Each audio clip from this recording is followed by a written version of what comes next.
ప్రతి ఒక్కరికి వారి వారి జీవితంలో అడ్డంకులు, ఆటంకాలు అనేవి సహజంగా వస్తూ ఉంటాయి. హ్మ్.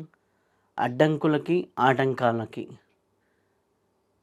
మనకి తొలగిపోవాలి అనుకుంటే ముఖ్యంగా మనకి విఘ్నేశ్వరుడిని ఆరాధన చేసుకుంటూ ఉంటే చాలా బాగుంటుంది.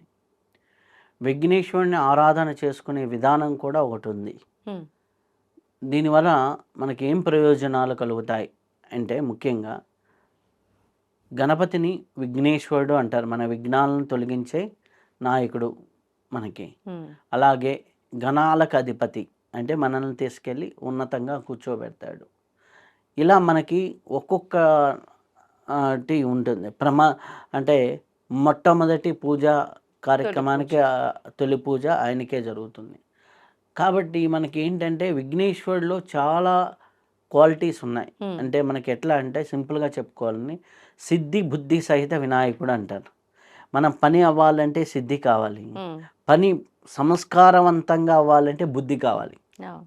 ఈ 2 మనకి విఘ్నాలు లేకుండా ఉండాలంటే మనలో 2 క్వాలిటీస్ డెవలప్ అవ్వాలి. హ్మ్. ఒకటి సిద్ధి అంటే పని చేసుకునే సామర్థ్యం, ఆ! దాని మీద పట్టు, పని మీద పట్టు.